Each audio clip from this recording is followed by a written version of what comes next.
वैसे ये शांति का सागर है, अशांति का प्रवेश इसके अंदर है ही नहीं। ये थोड़ी सी अज्ञानता के कारण से ये पूरा जीवन इसका किसमें चला जाता है, अशांति और असहजता में चला जाता है।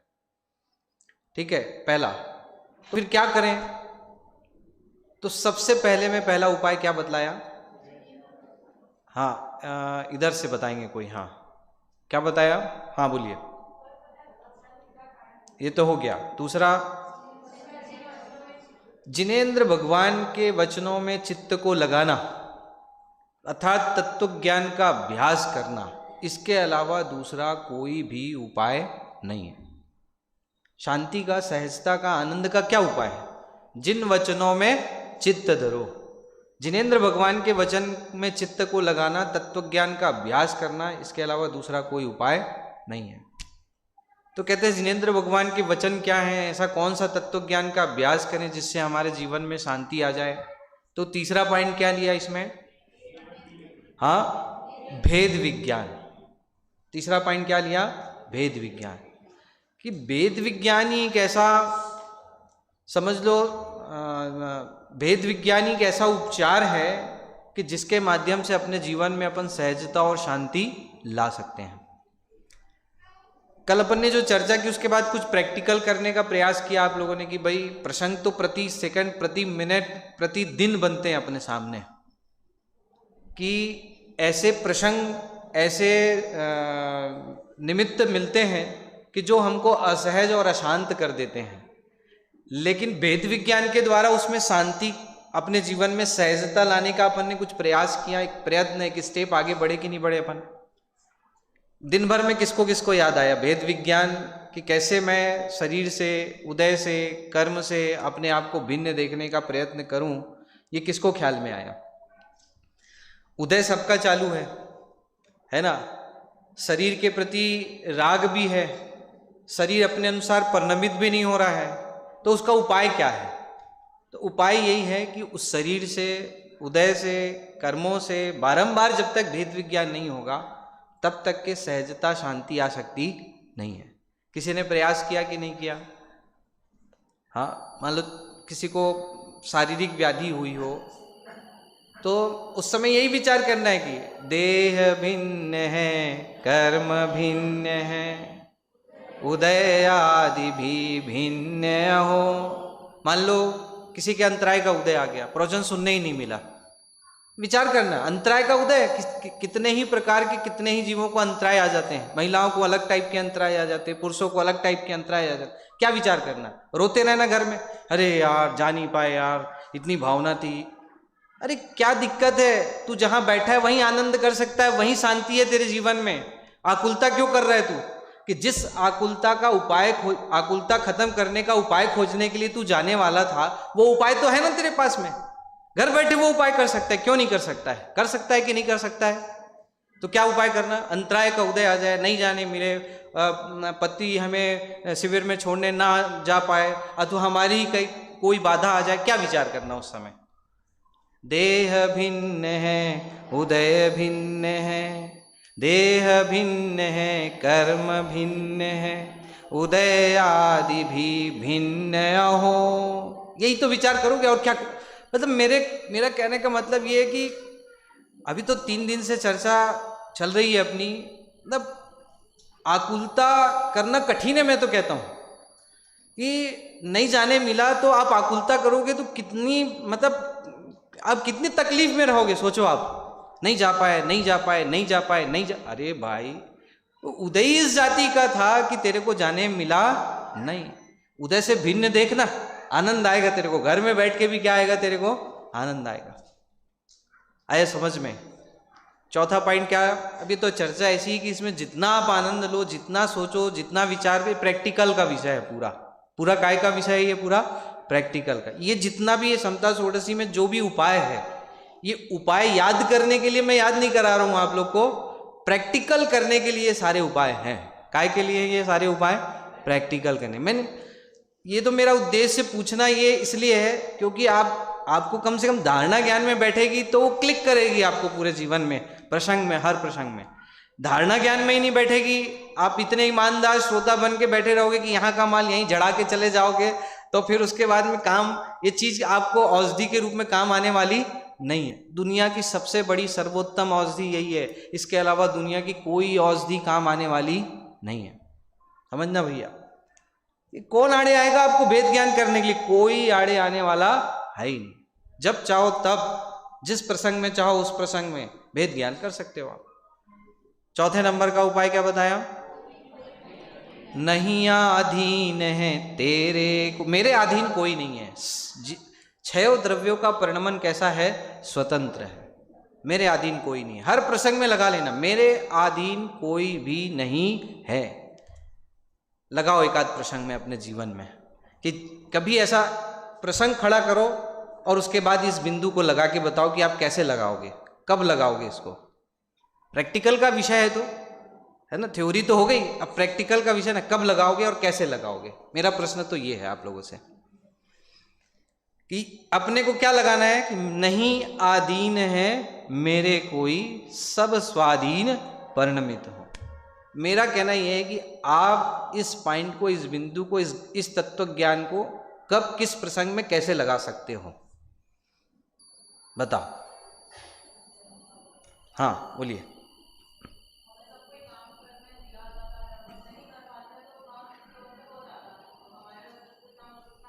हाँ,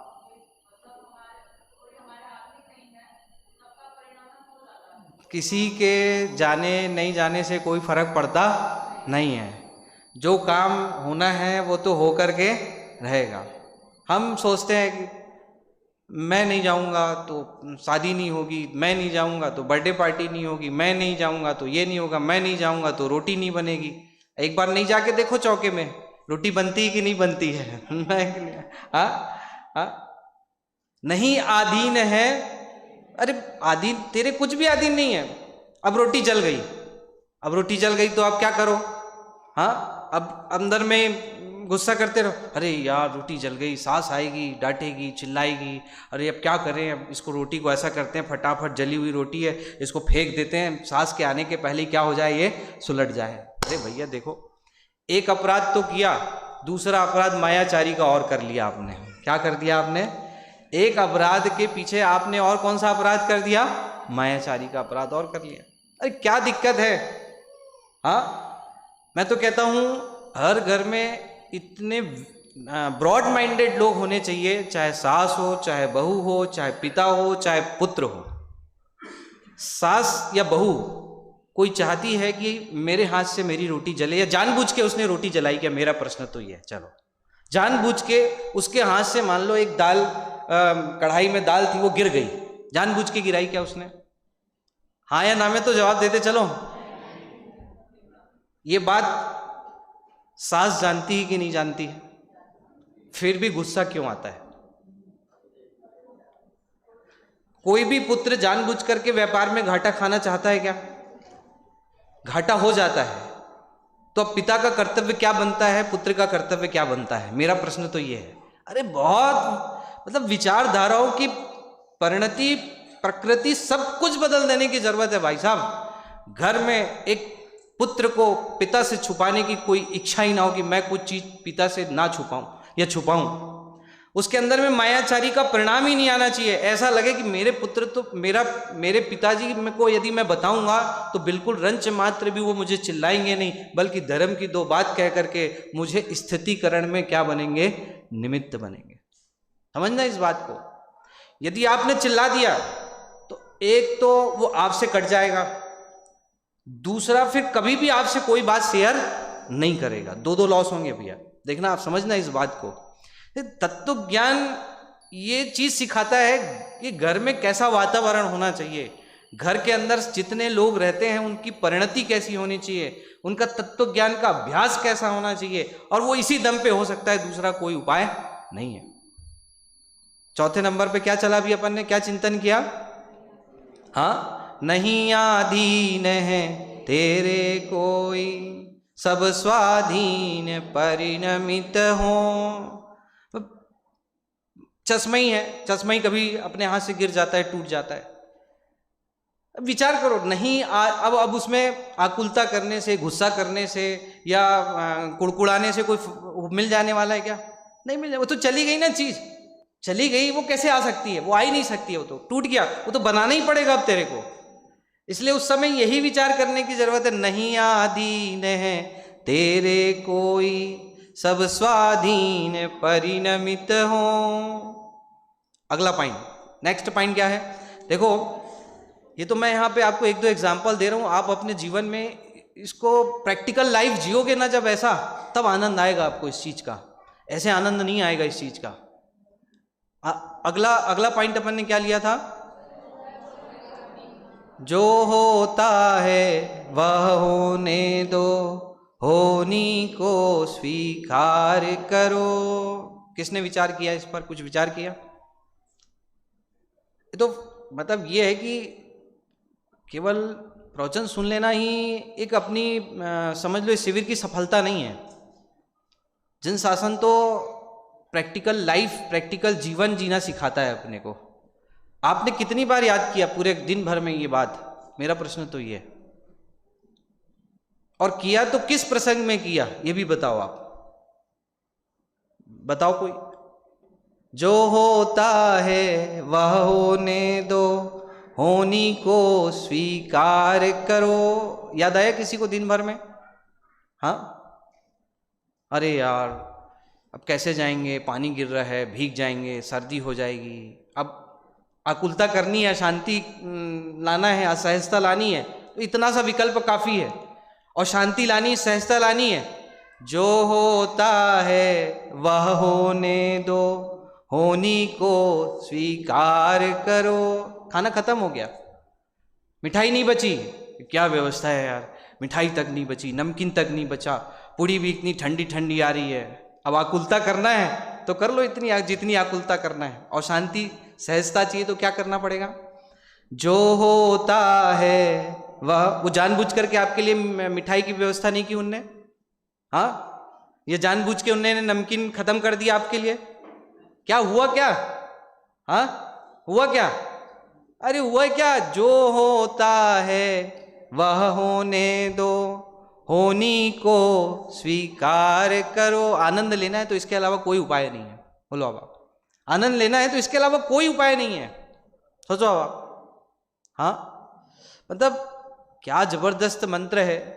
मतलब ये तो 15 मिनट मैं केवल इसलिए रिपीट किया इस चीज़ों को, आज तो अपने को आगे का विषय लेना है, परंतु रिपीट इसलिए किया क्योंकि ये जब तक क्लिक नहीं होगा, बार बार विचार नहीं आएगा, इसका चिंतन नहीं चलेगा, तब तक ये विषय वस्तु समझना, मतलब समझ में आई या नहीं आई, समझ में, मेरे को समझ में नहीं आएगी। इसलिए मैं तो चाहता हूँ हर एक व्यक्ति जब घर जाए, हर प्रसंग में 2 लाइन तो जरूर गुनगुनाए घर में जा करके। कौन सी 2 लाइन? पूरे पूरे पूरे सबकी आवाज आनी चाहिए, सबको याद हो जानी चाहिए पंक्ति। क्या कहा?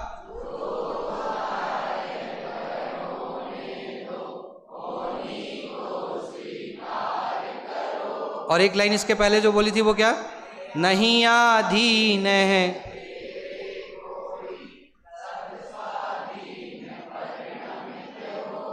भाई साहब सुबह बता रहे थे ना, अधिकांश लोगों की तकलीफ क्या है कि बच्चे बात नहीं मानते हैं। लगा लो लाइन ये, नहीं आधीन है तेरे कोई, सब स्वाधीन परिणमित।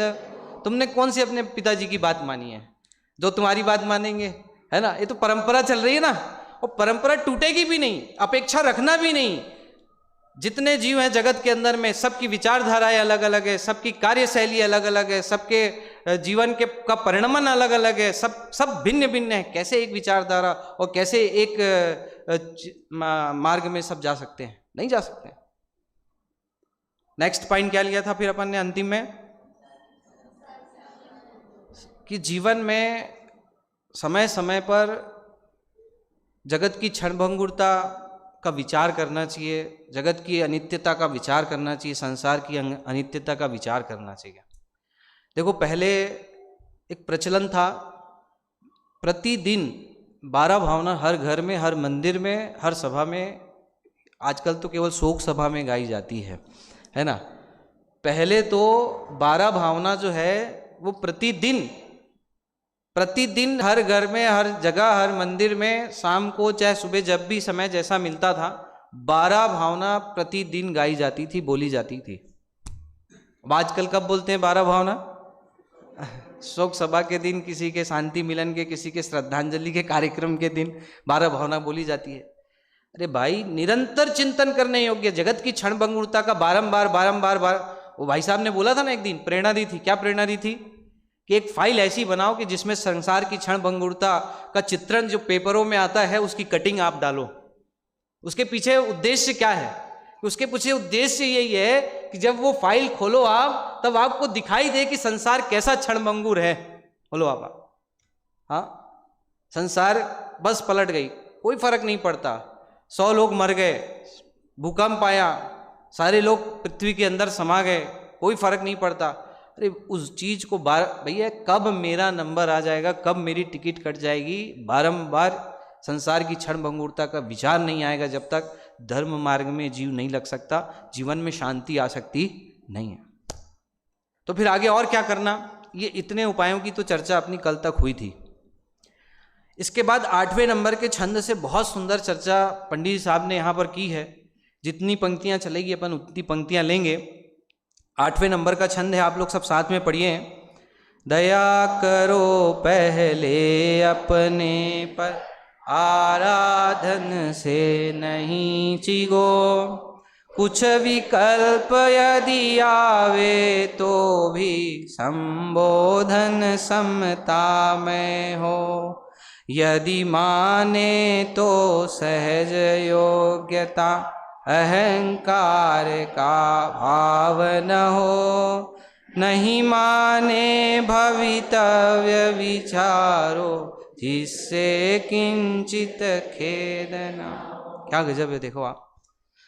लोगों को लगता है सुबह सुबह कुत्ते को रोटी खिलाने से शांति आएगी जीवन में, जलेबी खिलाने से शांति आएगी जीवन में, है। यहाँ क्या कह रहे हैं, शांति का क्या उपाय? पहले कुत्ते के ऊपर दया करो, गाय के ऊपर दया करो, पशुओं के ऊपर दया करो, किसके ऊपर दया करो कह रहे हैं?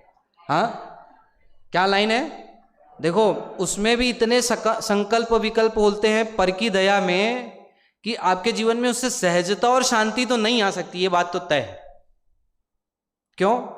क्या बात करते हो पंडित जी? मैं निषेध नहीं कर रहा हूं दूसरे की दया करने का, यहां तो सहजता और शांति का उपाय बताया जा रहा है कि आप किसी पर के लिए दया करने का भाव आपके हृदय में आया है, आप पर की दया जैसा श्रावक के जीवन के योग्य यथानुसार उसको दूसरे के प्रति दया का परिणाम आए बिना रहता नहीं, वो करता है, वो अलग बात है। लेकिन यहाँ तो प्रश्न है कि उसके पीछे संकल्प विकल्प कितने प्रकार के होते हैं, ये बात है। बात तो ये है। इसलिए आप मान लो दूसरे के ऊपर किसी भी चीज को आप उठा लो, मान लो आप दूसरे की, आपको दया, सारा धर्म सारा विश्व तो यही कहते हैं दया पालो, दया करो, दया करो। तो दया करो के नाम पर किस पे दया करो? है कोई नहीं कहता अपने के ऊपर दया करे। तो जिन शासन में आचार्य भगवंत ज्ञानी धर्मात्मा जीव कुंद कुंद आचार्य देव अमृत चंद्र आचार्य देव हमको कह रहे हैं कि पहले अपने के ऊपर दया कर, लेकिन सारा विश्व सारा धर्म इसी बात की प्रेरणा देता है कि किसके ऊपर दया करो? दूसरे के ऊपर दया करो। दूसरे के दया का विकल्प आप देखो, एक गौशाला ही खोल के देख लो आप, कितने तरह के विकल्प और कितनी असहजता और कितनी अशांति आएगी आपको। तो यहाँ लोग सोच रहे हैं, देखो किसी भी चीज का उल्टा अर्थ नहीं लेना। ये वो सोचेगा नहीं क्या, नहीं खोलेंगे नहीं, अरे मैं नहीं कह रहा हूँ कि खोले नहीं खोलेंगे, बात उसकी नहीं है। बात यथार्थ वस्तु स्वरूप समझने की है। बात किसकी है? यथार्थ वस्तु स्वरूप समझने की है। बात तो ये है कि आपको उसके पीछे कितने विकल्प करने पड़ेंगे, कितनी सामग्री इकट्ठी करनी पड़ेगी। आपको पैसे का विकल्प, आपको उसकी सेवा शुश्रूषा का विकल्प, आपको दान राशि का विकल्प, कितने तरह के विकल्प चलेंगे आप सोच लो। आप दूसरों की दया करना भी कुछ सहज काम नहीं है, बहुत तरह के विकल्प चलते हैं उसके लिए। अरे एक अनाथ आश्रम, एक वृद्धाश्रम भी खोलना हो ना तो कितने तरह के विकल्प चलेंगे आपको।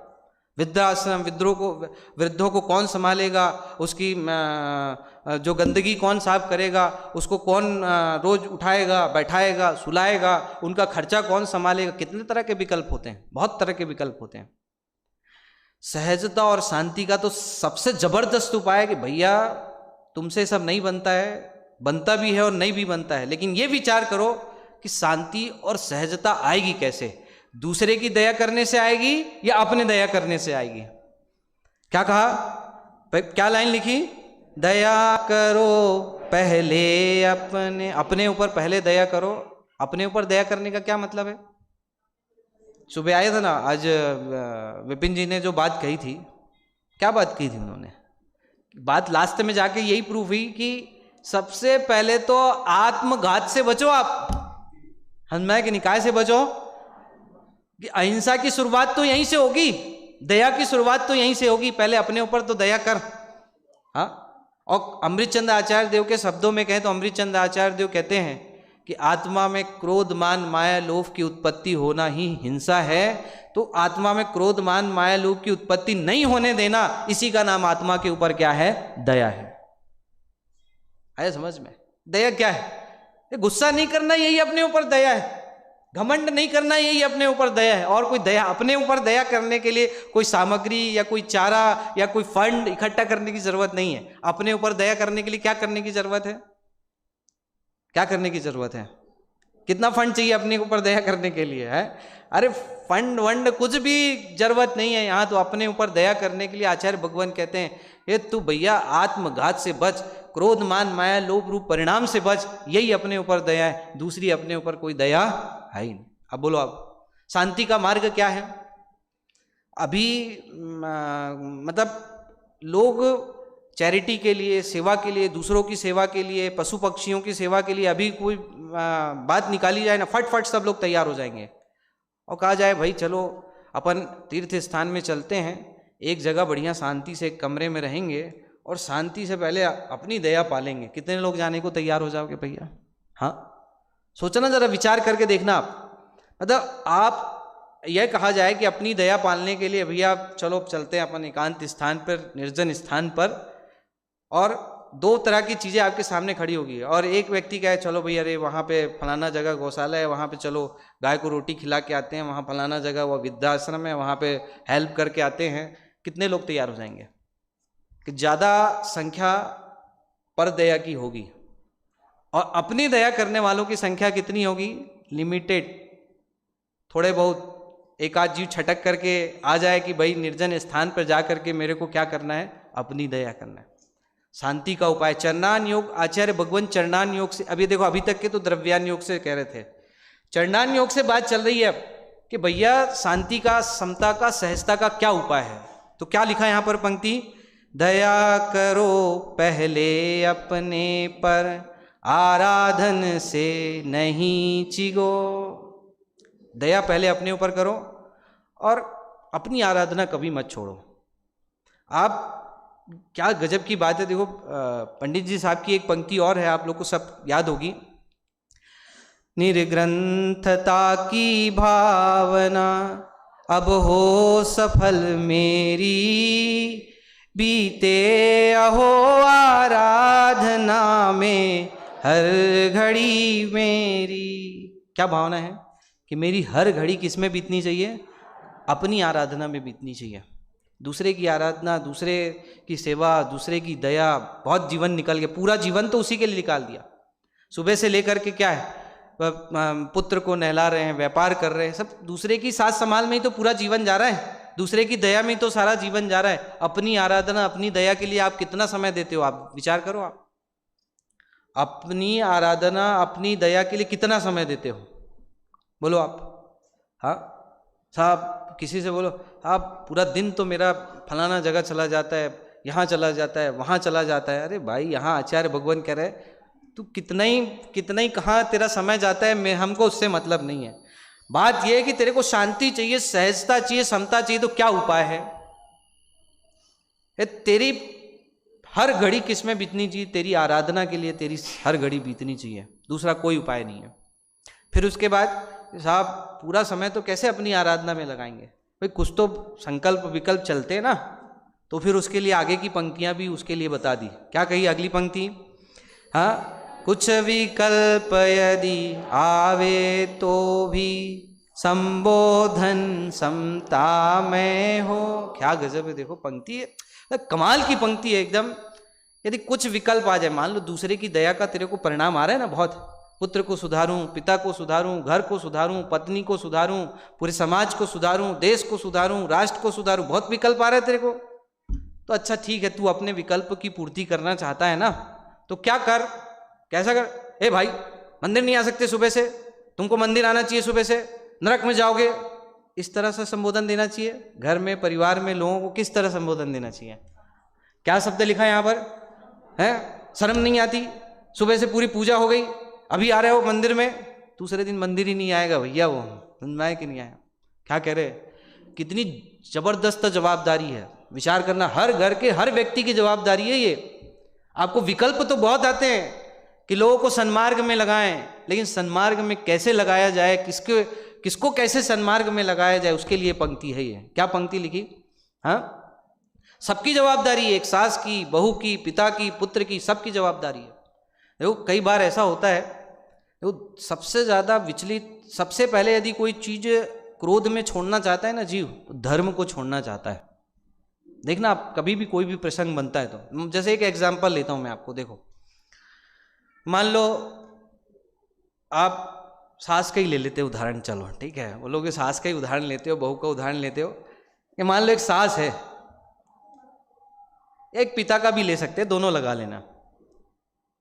1 घंटे पूजा स्वाध्याय बहुत अच्छे से 1.5-2 घंटे मंदिर में पूजा स्वाध्याय करके घर पहुंची।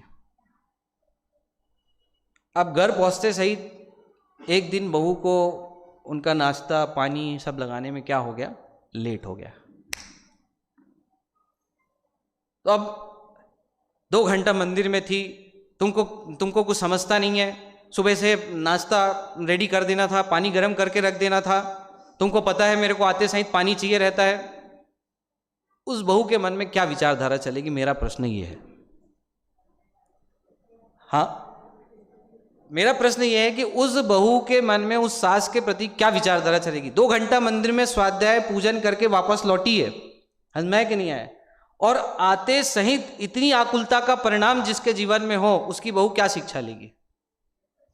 हाँ, 2 घंटा मंदिर में जाके आए, देखो इनकी परिणति, इससे अच्छा तो हम मंदिर नहीं जाते हैं। तो अच्छा, अब हो गए कल्याण, अब देखो मंदिर जाना ही बंद हो गया उसका। सोचो अब ऐसे ही तो मंदिर जाना बंद होता है, लोगों का और कैसे होता है? हाँ, 2 बात हो जाए कहे सुनी पिता पुत्र के बीच में, हजमाया सबसे पहले क्या किसके ऊपर सबसे पहले क्या चीज बंद होगी? देखो रोज सुबह से मंदिर जाते फिर भी कितना गुस्सा आ रहा है इनको, इससे अच्छा तो हम ही हैं, कम से कम गुस्सा तो नहीं करते हैं। गुस्सा आता उनको भी है, लेकिन उनका गुस्सा दिखता है। देखो गजब की बात है, कसाय ऐसी होती है कि दूसरे की कसाय नजर आती है, अपनी कसाय जीव को कभी कसाय नजर नहीं आती। सबसे बड़ी विडंबना है, देखना भाई साहब, दूसरे का क्रोध तो क्रोध नजर आता है, मैं कहाँ गुस्सा कर रहा हूँ? खुद गुस्सा भी करेगा अपने पिता के ऊपर, मैं कहाँ गुस्सा कर रहा हूँ? है अपनी कसाय, अपना गुस्सा, कभी किसी को गुस्सा और कसाय नजर नहीं आता है, विडंबना है भाई साहब। और दूसरे की कसाय, दूसरे का क्रोध, ऐसा लगता है ये कितना कसाय कर रहे हैं, है कि नहीं विडंबना? कसायों की कैसी विडंबना है बोलो। जवाबदारी हर किसी की, क्या जवाबदारी है? क्या जवाबदारी है? अरे बोलो क्या जवाबदारी? यहां से आप जवाबदारी लेके जा रहे हो सब।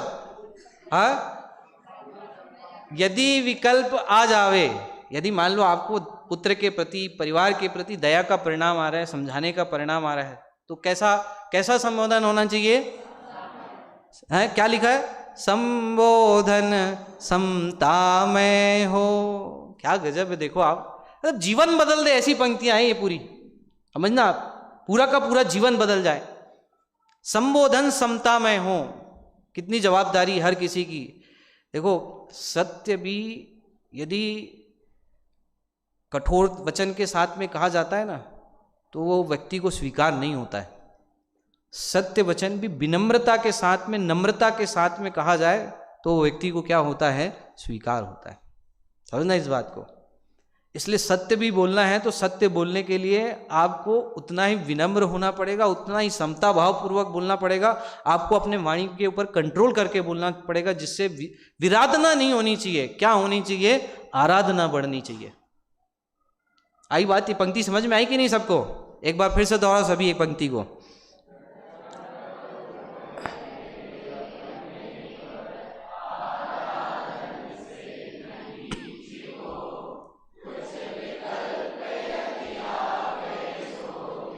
संबोधन समताम। संबोधन सीखना हो तो गुरुदेव से सीखो आप। क्या कोमल संबोधन, क्या वाणी उनकी जबरदस्त। आज इतना गुरुदेव का प्रभावना योग जो चल रहा है ना, ये उनके वाणी का प्रभाव है। समझना इस बात को, ये छोटी मोटी बात नहीं है। लाखों लोगों को श्वेतांबर से दिगंबर धर्म में ला लेना और अनेक लोगों का जीवन परिवर्तित कर देना। आज हम एक को, अपने घर के एक मेंबर को परिवर्तित नहीं कर पा रहे हैं भाई साहब। सोचो अब आप, एक मेंबर को परिवर्तित नहीं कर पा रहे हैं, पूरे का पूरा सौराष्ट्र परिवर्तित कर दिया जिन्होंने, पूरे के पूरे देश के अंदर माहौल बदल दिया जिन्होंने। क्या जबरदस्त संबोधन होगा उनका, बोलो आप। एक संबोधन सारे लोगों के लिए, भगवान आत्मा, सबके लिए क्या संबोधन, भगवान आत्मा। सारे लोगों को भगवान आत्मा कहकर के बुलाने वाले यदि कोई महापुरुष इस जगत तल पे हुए हैं तो अमृत चंद्र आचार्य देव के पश्चात कौन हुआ है, पूज्य गुरुदेव सदगुरुदेव कांजी स्वामी हुए हैं।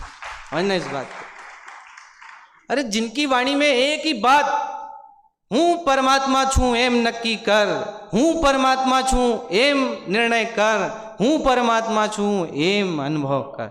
इतना कोमल संबोधन, बोलो अब आप। जीवन कैसे परिवर्तित हुआ लोगों का, संबोधन समता में हो। जिसके वाणी से ऐसा संबोधन निकलता हो मेरे लिए, मेरे को जो परमात्मा कह करके पुकारता हो, बोलो पर, ये तो सामान्य सी बात है भाई साहब। एक बच्चा भी होता है ना, बच्चा मिट्टी में खेल रहा हो। पहले जब, आजकल के बच्चों को कहाँ मिट्टी और रेती नसीब होती है। पहले जब रेती और मिट्टी के ढेर लगे होते थे, आजकल तो लोग पैसा दे करके मिट्टी और उसमें क्या मठ बात बोलते हैं उसको, मठ बात है ना, मिट्टी में नहाने के लिए लोग पैसा दे करके जाते हैं आज के समय में। हाँ बोलो बाप।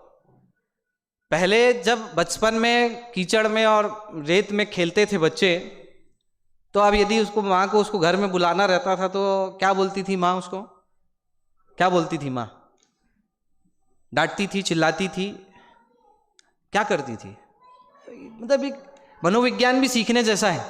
क्या करती थी, एक ही वाक्य निकलता था, तो राजा बेटा है।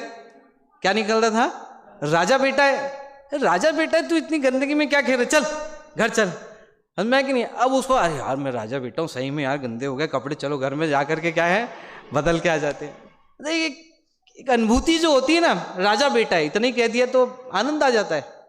ऐसे ही गुरुदेव के संबोधन में भगवान आत्मा, इतना ही संबोधन मिल जाता है तो ऐसा गौरव जगता है अंदर से कि पूछो मत, लोगों की परिणति बदल जाती है। संबोधन कैसा होना चाहिए, समता। अरे ये तो हमने तो प्रत्यक्ष देखा है ना। मैं तो खैर 1 साल का था, पर मेरे दादी जी श्वेतांबर संप्रदाय में थे। हमारा कुल पूरा ही श्वेतांबर संप्रदाय में था। तो ऐसा प्रसंग बना, प्रसंग आया है तो मैं बता देता हूँ कि मतलब संबोधन कैसा होता है, जीवों की परिणति कैसे बदलती संबोधन से, बात इसकी है। तो श्वेतांबरों में पालीताना तीर्थ का बहुत महत्व है। शत्रुंजय जिसको अपन बोलते हैं, और संग लेकर के लोग काफ़ी जाते हैं।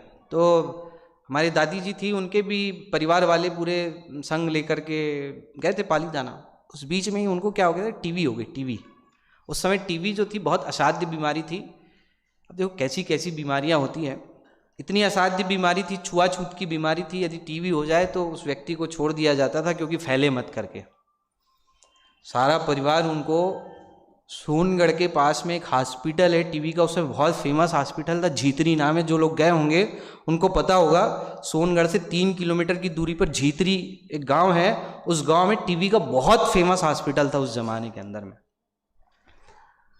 अब वो टीबी हुआ तो पूरे परिवार वाले कहाँ छोड़ के चले गए, उस हॉस्पिटल में। सोनगढ़ से 3 किलोमीटर दूर टीबी का हॉस्पिटल था, वहाँ छोड़कर पूरा परिवार सोनगढ़ से, हम जो छत्तीसगढ़ है जहाँ हम लोग रहते हैं, राजनांदगांव डिस्ट्रिक्ट में खैरागढ़, वो वहाँ से लगभग 1500 किलोमीटर दूर है। और 1500 उस समय तो 3 बार गाड़ी बदल करके सोनगढ़ जाना पड़ता था, एक डायरेक्ट गाड़ी भी नहीं हुआ करती थी। उस जमाने की बात है ये। सोनगढ़ जाने के लिए 3 गाड़ियाँ बदलनी पड़ती है। और ऐसे समय में उनको अकेले छोड़ करके सारे परिवार वाले आ गए। अकेली थी वहाँ पे दादी।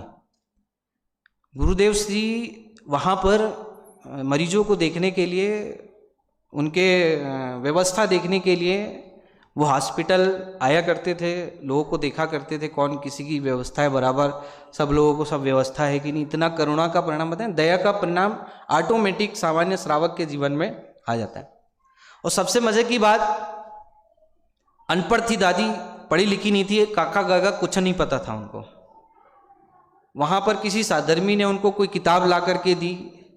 अब वो किताब तो पढ़ना ही नहीं जानती थी, काका गागा ही नहीं जानती थी। सोनगढ़ से कोई साधर्मी ने किताब ला के दी, भी पढ़ना, थोड़ा सा अच्छा लगेगा, सब परिवार वाले छोड़ के चले गए तुमको, अकेले ही हो तुम, थोड़ा सुनोगी समझोगी तो तुम्हारे जीवन में कम से कम जो है समय क्या है तुम्हारा निकल जाएगा। दे दिया। अब उस हॉस्पिटल के अंदर में उन्होंने का खा गा गा उस किताब को पढ़ने के लिए काखा गागा सीखा वहाँ पे हॉस्पिटल के अंदर में। जब जियो का बदलने का काल आता है ना, तो कैसी परिणति बदलती है। और उसके बाद थोड़ा स्वस्थता आई, सोनगढ़ गए। सोनगढ़ में जब गुरुदेव श्री की वाणी सुनी तो हृदय इतना परिवर्तित हो गया। घर जाकर के एक महिला होकर के, सबसे बड़ी बात देखो, घर का कोई पुरुष हो और आकर के पूरे घर में बदलाव लाए तो एक पॉसिबल, चलो घर के बड़े हैं कह रहे मान जाओ। एक महिला होकर के, वो भी उनकी जेठानी भी थी, बड़ी जेठ भी थे, घर में छोटी बहू थी, उसके बावजूद भी एक महिला होकर के घर में आकर के सबसे पहले कहा कि आज से अपन ये जो गलत मान्यता अपन पालन कर रहे हैं, वो अपन गलत मान्यता अपने जीवन से आज के आज पूरा निकाल करके अपन फेंक देंगे। और सबसे पहले आकर के घर में एक कुल देवी विराजमान थी। बहुत सारे लोगों के घर में आज भी परंपरा होगी कुल देवी की। अरे तो ईश्वर कर्तृत्व का निषेध सुनने के बाद तो घर से सारी कुल देवियाँ फेंक जानी चाहिए। मैं तो कहता हूँ, मैं कि नहीं आया, सारी कुल देवियाँ फेंक जानी चाहिए अगर किसी के घर में हो तो। उस समय कुल देवी थी और उसको उठा करके कुएं में डाल दिया। सच्ची घटना बता रहा हूं मैं, कोई अपने घर की बात है कि एक संबोधन से जीवन कैसे बदलता है किसी का, समझना। उसको उठा करके कुएं में डाल दिया आते सही। और गजब का प्रसंग ऐसा बना कि जैसे कुएं में डाला तो घर में पापा और बड़े पापा को चिकन पॉक्स हो गया। अब प्रसंग देखो, जब प्रतिकूलता आती है और परीक्षा की घड़ी आती है तो कैसे आती है कि इधर डाला और इधर क्या हो गया, चिकन पॉक्स हो गया। तब लोगों ने बोला देखो तुमने ऐसा किया, डाल दिया कुएं में, इसलिए तुम्हारे बच्चों को क्या हो गया, चिकन पॉक्स हो गया। अब तुम फलाना के मंदिर में जाओ, शीतला के मंदिर में जाओ, अब यहाँ क्या चलता है पता नहीं मेरे को, है ना, वहाँ जाओ, अब तुम्हारा तभी भला होगा, नहीं तो भला होने वाला नहीं है। दादी जी बहुत स्ट्रांग थी। उन्होंने एक ही बात कही, मेरे बच्चे मरते हों तो मर जाएं, लेकिन मैं किसी कुदेवी देवता के मंदिर में नहीं जाऊंगी। और उनको लेकर के शिखर जी की यात्रा में चली गई। अब हवा में भी ले जाना मना होता था, लेकिन फिर भी लेके चली गई। और अपने आप ही सारा साता का उदय आया और अपने आप ही क्या हो गया, रोग दूर हो गया। ऐसी परीक्षा की जब घड़ी आती है तो एक महिला होकर के भी अपने 4 बेटों का जीवन परिवर्तित कर दिया। आज भी जिनकी परिणति नहीं बदलनी थी वो तो नहीं बदली। आज भी सारे रिश्तेदार सब जो है वो श्वेतांबर और स्थानकवासी संप्रदाय को मानते हैं, है ना। लेकिन जिनकी परिणति बदलनी होती है वो समता में संबोधन से ही बदलेगी। भगवान आत्मा सुन के ही परिणति बदल सकती है और किसी वचन से परिणति बदल सकती नहीं है, समझना। अब इतना उपकार है गुरुदेव श्री का, तो अपने जीवन में क्या समता होती है, क्या संबोधन होना चाहिए, क्या वाणी होनी चाहिए। यदि किसी से सीखना हो तो गुरुदेव से सीखने लायक है, समझना इस बात को। इसलिए लिखा, क्या लिखा अगली पंक्ति, अब संबोधन समता में हो। फिर 2 पंक्ति और लेते हैं, फिर थोड़ा सा भाव बस ले लेंगे अपन। अगली पंक्ति में फिर यदि और विचार आ जाए तो फिर क्या करना। अगली पंक्ति में उसका भी समाधान कर दिया। क्या समाधान किया, क्या समाधान किया, यदि माने तो अहंकार का भावन। देखो 2 कंडीशन खड़ी होगी। आप किसी को समझाने जाओगे, किसी के ऊपर दया आएगी आपको, आप किसी को आपके दया करके कुछ संबोधन देने का परिणाम आ रहा है आपको, 2 तरह की चीजें होंगी। कौन सी 2 चीजें होंगी, या तो आपकी बात मानेगा और या आपकी बात नहीं मानेगा। तो माने तो क्या करना और नहीं माने तो क्या करना, दोनों का समाधान यहां पर दे दिया। क्या गजब है, देखो आप। माने तो क्या करना, हाँ माने तो क्या करना, यदि माने तो सहज योग्यता अहंकार का भाव न हो। यदि पुत्र आपकी बात मान लेवे, पत्नी आपकी बात मान लेवे, मेरी बात मानी। देखो साहब पंडित जी, मैंने सब अपने पूरे घर को लेके आया हूं, मैं सब बच्चों को लेके आया हूं, पूरे शिविर में सब परिवार सहित आया हूं। अरे भाई, अहंकार में चढ़ गया तू, अहंकार मत कर। तेरी बात यदि अभी मान गए हैं तो तेरे को अहंकार करने की जरूरत नहीं है। आज तो मान लिए, घर जाते सहित तेरी बात ठुकरा भी देंगे, तब तेरे को क्या होगी, तकलीफ होगी। यदि माने तो क्या नहीं होना चाहिए, क्या नहीं होना चाहिए, अहंकार नहीं होना चाहिए। और मान जाए तो क्या लिखा, नहीं माने तो, यदि नहीं माने तो क्या, नहीं माने भवितव्य विचारो, जिसमें किंचित खेद न हो। यदि नहीं माने तो उसकी होनहारी ऐसी है ना, क्यों मानेगा बात वो। हाँ, विचार करो उसकी होनहार का। तो राजन जी ने तो क्या पंक्ति बनाई है, आप सबको याद भी होगी। समझाने से समझ नहीं आता, जब समझे तब स्वयं समझ जाता। आदिश्वर समझाया, मारीची बोराया। क्या गजब है, देखो अपने जिनवाणी के एक एक सिद्धांत, एक एक प्रतिमान योग, क्या गजब की बात है। देखो है, समझाने से समझ नहीं आता, जब समझे तब स्वयं समझ जाता। समझाने से कभी समझ में नहीं आएगा, जब समझे तब, जब उसकी योग्यता होगी तो स्वयं क्या हो जाएगा, समझ जाएगा। परिणति तो ऐसी होती है, चोर चोरी करने गया है, विद्युत चोर, बोलो अब आप, हाँ, विद्युत चोर चोरी करने गया, चोर चोरी करने गया है और किसकी तत्व चर्चा सुन रहा है, जम्बू स्वामी की रानियों के साथ में, 4 रानियां जिनके साथ में विवाह संपन्न हुआ है, उस रात्रि में तत्व चर्चा को जाकर के सुनता है। अब तो चोर का तो ऐसे ही है ना कि जिसके घर में माल मिले उनको पहले से पता होता है, उसी के घर में जाते, शादी हुई है, माल बहुत आया होगा, सोचा उसने, और वहां पर क्या करने गया था, वो चोरी करने गया था। और चोरी करने गया था और जम्बू स्वामी और रानियों की तत्व चर्चा सुनकर के उसके जीवन में क्या आ गया, वैराग्य आ गया।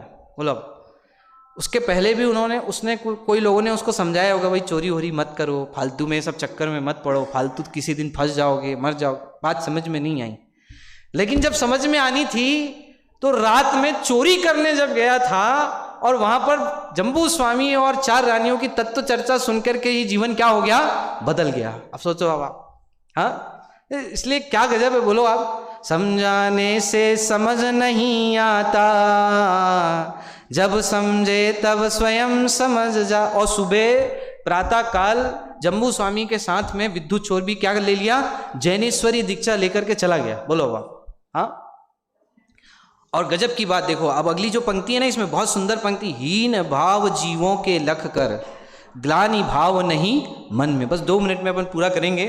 हीन भाव जीवों के लख कर।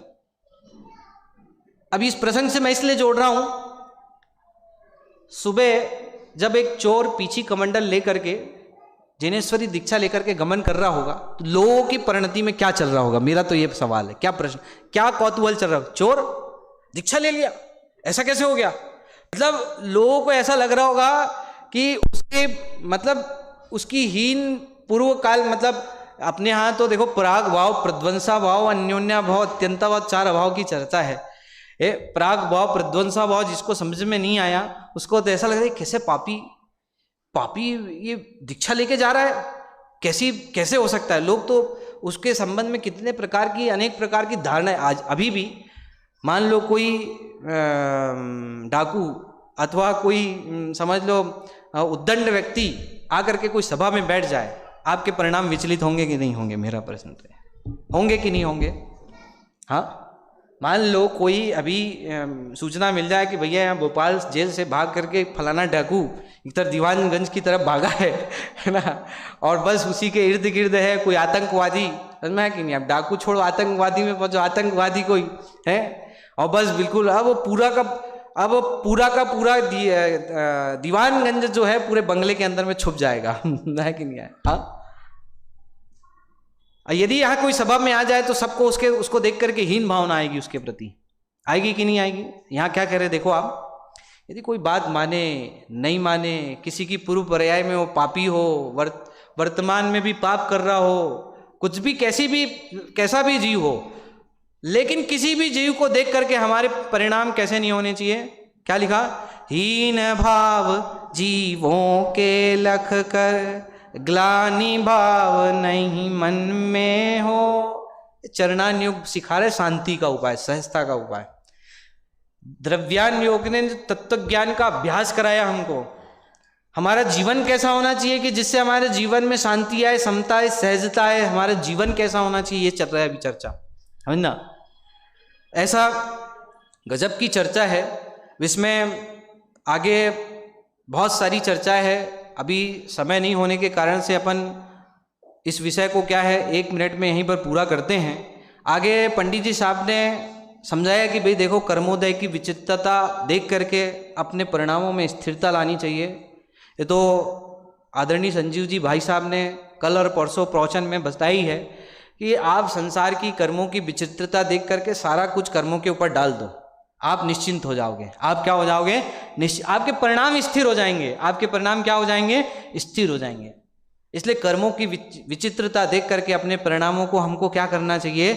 स्थिर करना चाहिए। कलुषित भाव अपने अंदर में नहीं लाना चाहिए। और एक पंक्ति महत्वपूर्ण है हम सबके लिए, वो पंक्ति बोल करके अपन बात को यहाँ पर पूरी करेंगे। पापोदय में चाह व्यर्थ है, नहीं चाहने पर भी हो, और पुण्योदय में चाह व्यर्थ है, सहज पने मनवांच। सबके जीवन में अपनाने लो यार लायक पंक्ति है ये। क्या पंक्ति है? कि पापोदय में, पाप का यदि उदय हो, यदि बार बार घाटा लग रहा है, बार बार व्यापार में घाटा लग रहा है, पाप का उदय है, तो आप कितने ही चाह लो आपको फायदा होने वाला नहीं है। ये बात समझ में आ जाए तो अस्थिरता नहीं आएगी, परिणामों में सहजता रहेगी, शांति रहेगी। पाप का उदय है, उदय पे डाल दो आप, पाप का उदय है, तो हम कितना भी प्रयत्न करें तो भी शांति आने वाली नहीं है, सहजता आने वाली नहीं है, समझना। तो ऐसा अपन तो प्रतिदिन हर एक के घर के जीवन में देखने मिलता है अपने को। अपने अपने घर में ही देख लो आप, पाप का उदय है बारंबार। जब शेयर खरीदे तो शेयर का रेट गिर जाए, जब जमीन खरीदे जमीन का रेट गिर जाए। और पुण्य का उदय हो तो कौड़ी की जमीन, 1 लाख की जमीन कितने की हो जाएगी?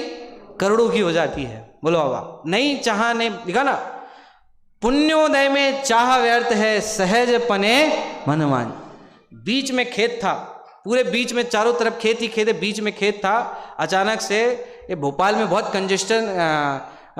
कंजेस्टेड होने लगा, तो बाईपास का एक प्रपोजल आया, और बाईपास में क्या हो गई? आपकी जमीन आ गई। अब आपकी जमीन जो 4 लाख रुपए एकड़ की जमीन थी, आज कितने लाख रुपए की हो गई? कितने लाख की हो गई? करोड़ों की हो गई। बोलो अब आप कहां से आया ये? कहां से आ गए करोड़ रुपए? कैसे वैल्यू बढ़ गई करोड़ों रुपए की? कैसे बढ़ गई? बोलो आप। आपने बढ़ाया वैल्यू? किसने बढ़ाया है? अरे पुण्य का उदय आ जाए तो छप्पड़ फाड़ करके अपने आप क्या हो जाता है? मिल जाता है। इसलिए तो संजीव जी भाई साहब बारंबार अपने उदय पे भरोसा रखो, अपने उदय पे भरोसा रखो, बारंबार जो ये कह रहे हैं ना, इसके पीछे कारण यही है कि उसके बिना शांति, सहजता, समता आ सकती नहीं है। तो हम सब ये सब बातों का विचार करें। पंडित जी साहब ने बहुत सुंदर भावना के माध्यम से समता षोडशी लिखी है। आगे की पंक्तियों में उन्होंने 2-3 प्रेरणा और दी कि लौकिक जीवों की संगति मत करो, क्योंकि लौकिक जीवों की संगति संसार मार्ग में फंसाने वाली, उलझाने वाली है। जितना बन सके साधर्मियों की संगति करो, ताकि तत्व ज्ञान, तत्व आराधना में साधक बने। और जितने भी लौकिक जन हैं उनकी संगति को क्या कर देना चाहिए? हमको छोड़ देना चाहिए। जगत के प्रपंचों से जितना बच सकते हो उतना बचने का क्या करो? प्रयास करो। और अंतिम पंक्ति, करो साधना जैसे भी हो, यह नर भव अब सफल करो। इन्हीं पंक्तियों के माध्यम से हम अपनी बात को यहीं पे